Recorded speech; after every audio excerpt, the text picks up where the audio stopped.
Hi everyone, my name is Dr. Shivani Gupta, and today I'm going to share with you how you can use Ayurveda to boost your immune system and have your immune system be its strongest and healthiest. I've done my background and my master's in Ayurvedic sciences, and my PhD was also in Ayurvedic sciences with a dissertation on turmeric. So I'm so passionate about this system of health and healing and how we can use it to live our healthiest and from our body, mind, and spirit perspective. For me, a long time ago, I learned that if I didn't stand vigilant for my health, all sorts of things would come at me and get me sick. And when I learned what Ayurveda could do for us, I was in love. So for all of you who don't know what Ayurveda is, it's a system of medicine from India that's over 5,000 years old. And it encompasses many different areas of health and wellness. So yoga is a sister science to Ayurveda. We have pranayam, we have nutrition and how to eat and what to eat and what kind of combinations. There's food combinations and foods that you should eat according to your body constitution. Then there's also detoxification. Panchakarma is a 21-day detox we are taught to do every single year to keep our bodies healthy and optimal. Then there's something called dinacharya, or the daily rituals that you can have for self-care every single day in your life to detox and support your body towards optimal health.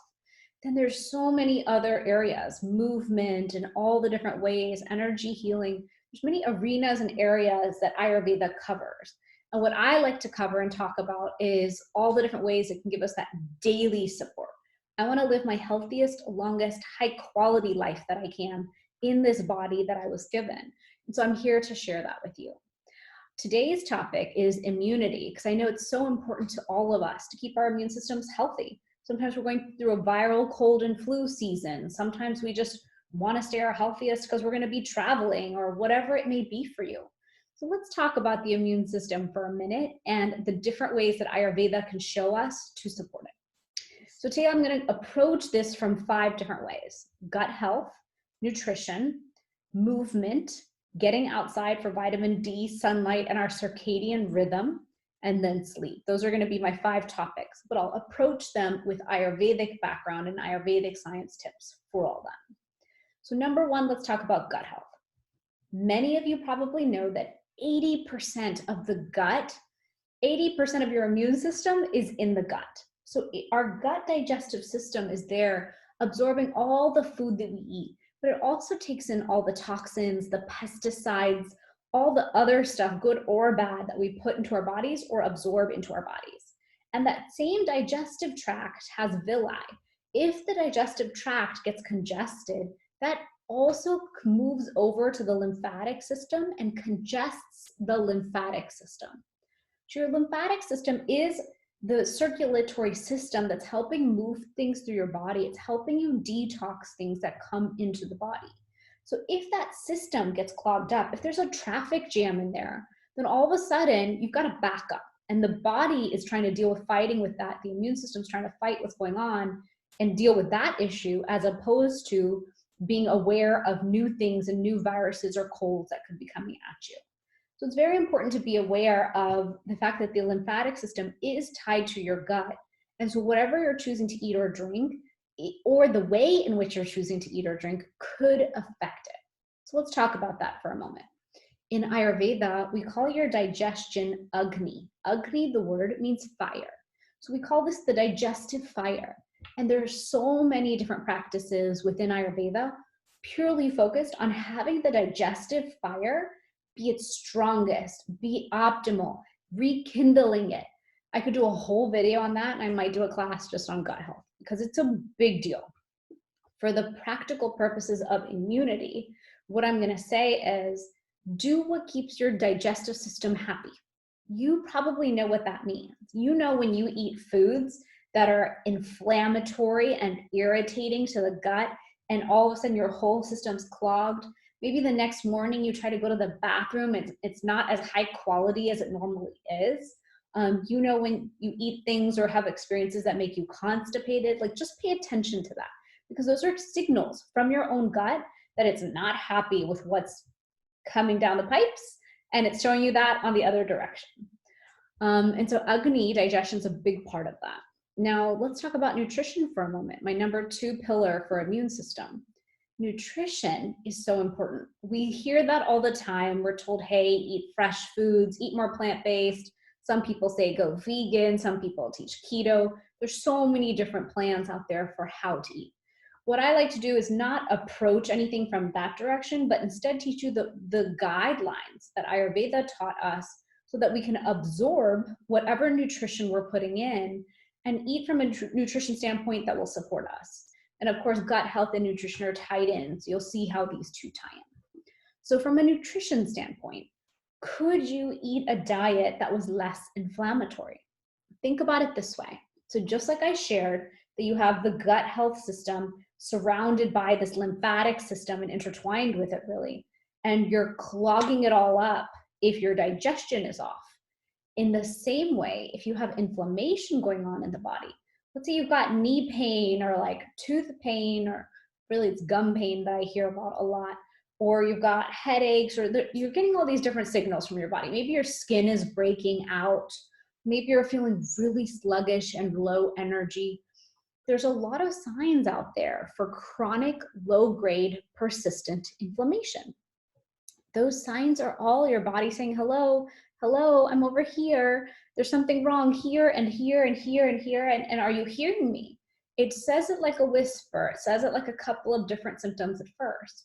But eventually they get louder and louder and louder. And then you might fall sick or go to the doctor and get a diagnosis. So before all that happens, pay attention. And if you're not really getting a lot of those signals, but you are tired, foggy, sluggish, low energy, you're like, wait, in case this is my immune system saying, giving me a wake-up call, let me listen. So a way to do that is reduce the inflammatory foods that you're eating or reduce inflammation in your system overall. So let's talk about that. What are the top 5 inflammatory foods? Can you think of them? Can you name them off the top of your head? The ones that I typically talk about that are most inflammatory are gluten, dairy, sugar, meat, and alcohol. And typically when I name that list, everyone's like, whoa, whoa, whoa, don't take away my foods. Don't take away my foods. And I completely hear you because it's not easy. It's not easy to give up things that we love. So let's talk about how you can do that. Gluten for many people doesn't suit them. It's very hard to give up. But if it doesn't suit you and you give it up, I have found it to be one of the most effective ways to allow the gut to heal and allow your digestive system to work properly. I personally am gluten intolerant.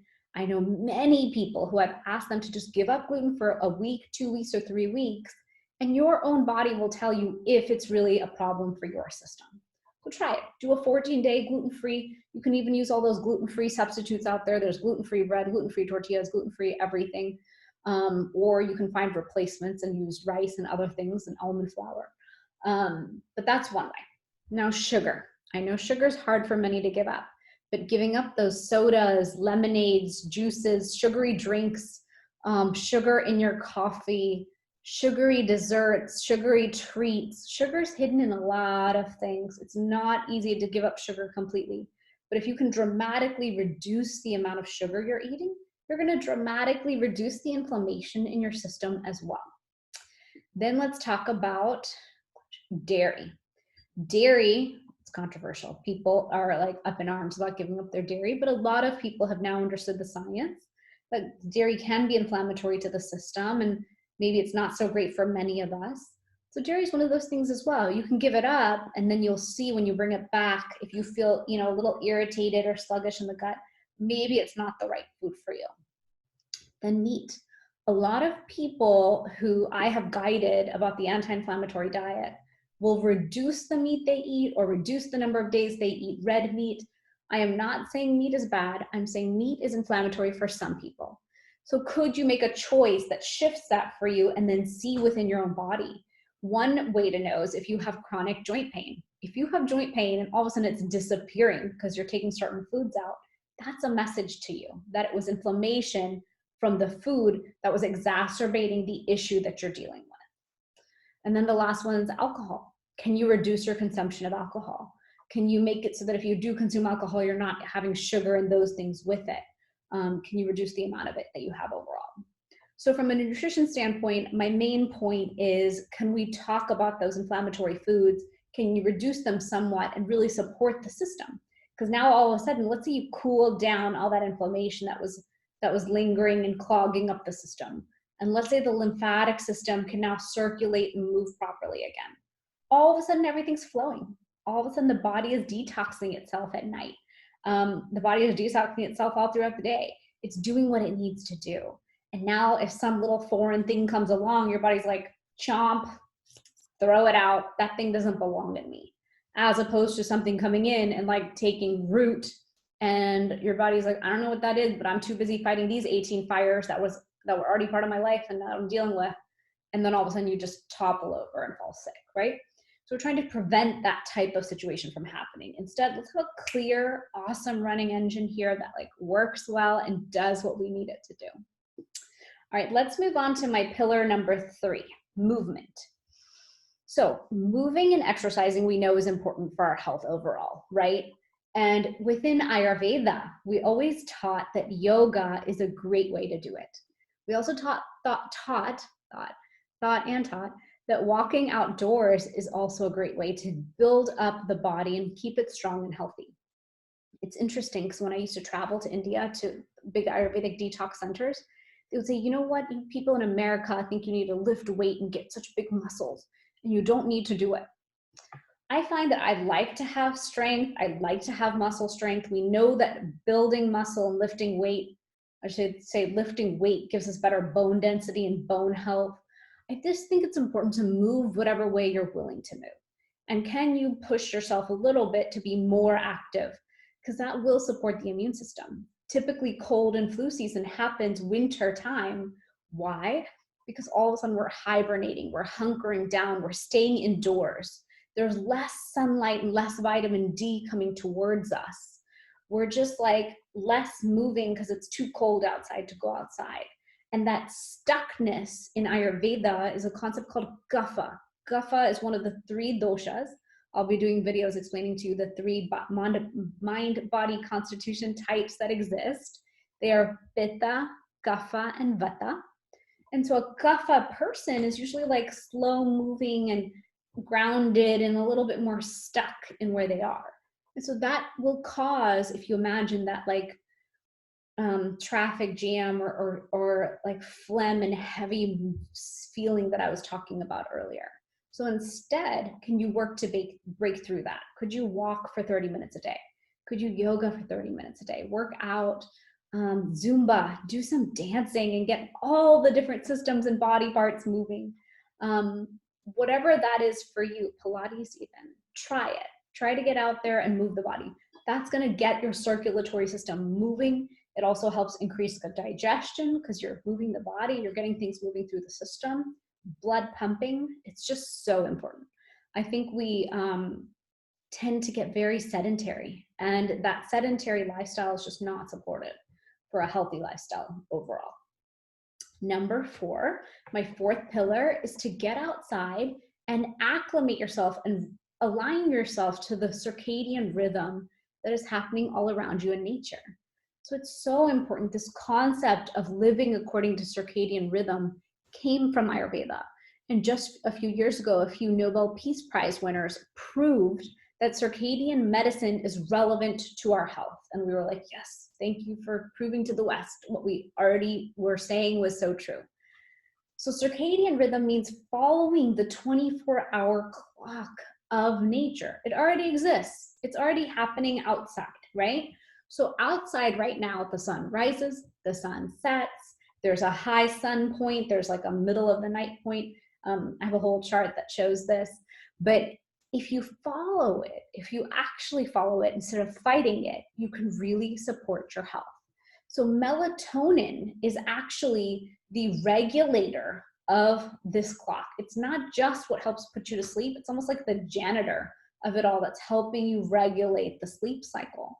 And so what's interesting is during the morning time, it's recommended from Ayurveda that you wake up and get outside, like go. For me, that's my window, so I'm pointing that way. For you, whichever direction the window is, Get outdoors, get that sunlight to hit your skin, hit your face. Even if you're not an outdoor person, go stand at the window and like soak up the sunlight for a moment. What that does is it's a signal to your body, stop melatonin production, we're starting our day now. So do that. Don't just like go straight to the coffee and use that to wake up. Utilize the sun, harness the power of it. So once you've done that, it's also important sometime in your day to get outside. We get vitamin D from the sun, and vitamin D boosts the immune system.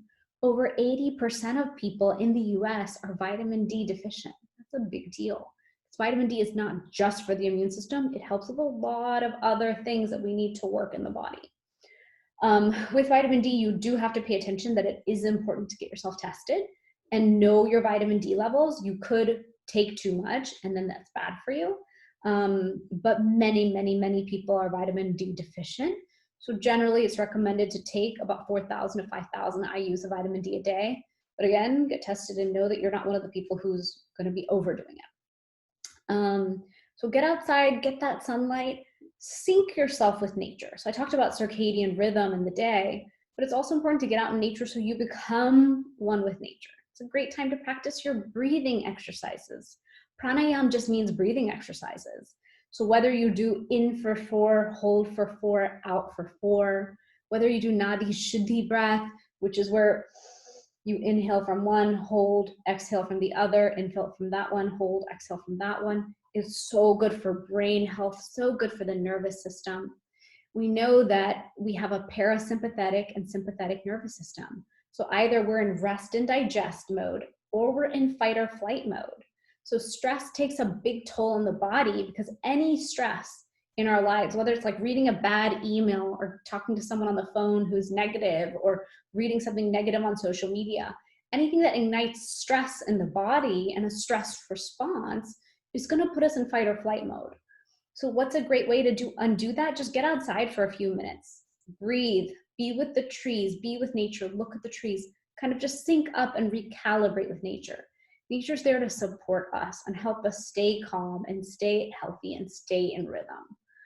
So that's my biggest recommendation for pillar number 4 that I'm talking about when it comes to getting outside. Now let's talk about pillar number 5, which is sleep. And within pillar number 4, count stress reduction as part of getting outside and vitamin D and all of that, because stress is a big part of what happens to our immune system as well. Now for sleep is a topic I'm very passionate about. I'll probably do a whole video on sleep for you guys. Ayurveda has like a plethora of advice on how to get better sleep. And I built a couple videos on it last year, and I actually like researched it all, put it all together, and then started practicing it. And once I practiced it, my life changed. I started getting really high quality sleep.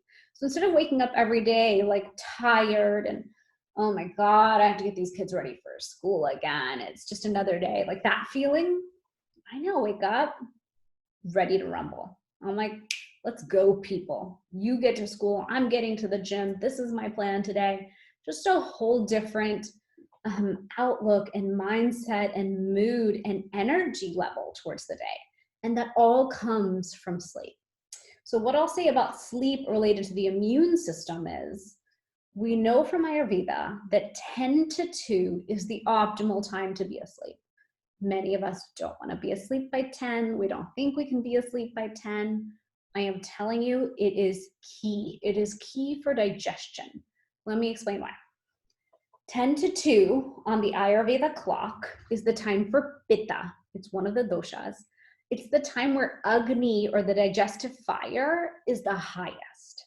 So imagine that digestive fire that's in there is ready to burn up and deal with all the toxins and negativity and stress from the day.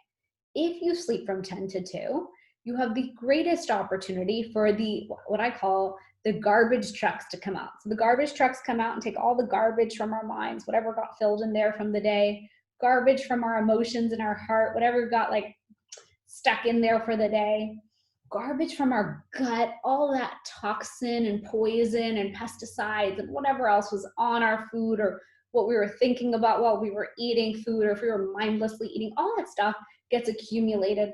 All that inflammation that's all over the body. Let's say you have joint pain, let's say you hurt yourself whatever, all of it gets accumulated, collected, and flushed out of the body first thing in the morning.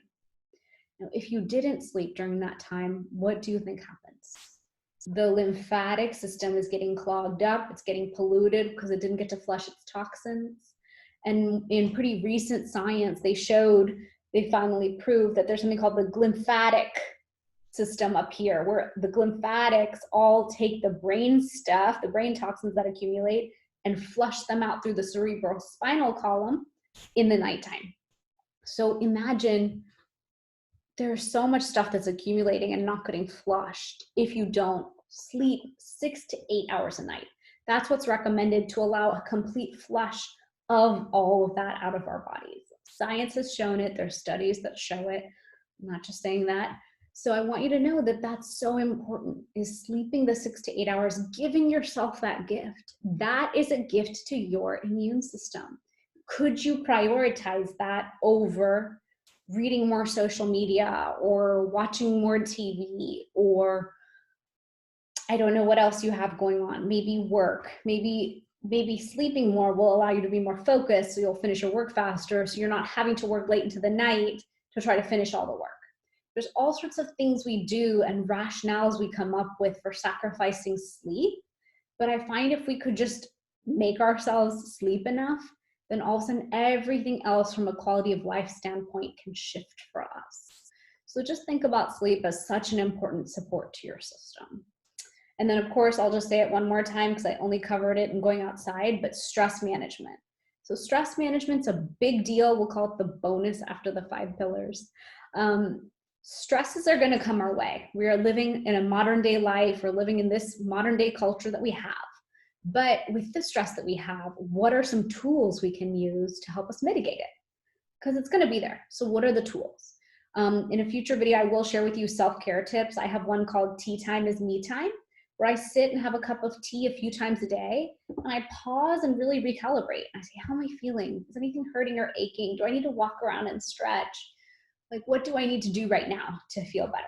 And I have a couple of others: meditation, pranayam, yoga, collect peace is one of them. And so I'll share those with you as well.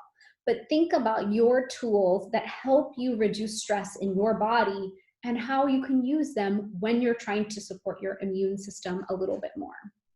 A little bit more about me. Now that I've shared all that with you, please utilize this knowledge.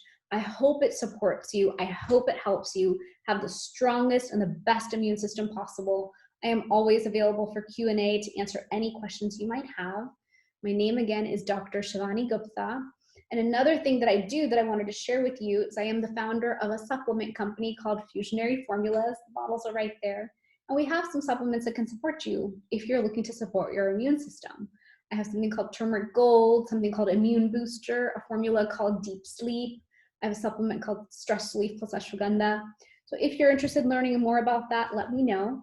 And I'm just so excited to share with you guys this amazing health and healing system called Ayurveda. Ayurveda teaches us amazing ways to detox the body, amazing ways to live daily in a way that supports our body from the ground up, amazing tools for sleep, amazing tools for self-care, for having that like glow and great skin and healthy hair and vibrancy that we all want. And I cannot wait to share all of that with you on future shows through Well World TV. So have an amazing day, everyone. Be healthy, be well, have a delicious cup of tea, stay hydrated, and support that immune system so you can stay your healthiest. I'm signing off, and I'll see you next week.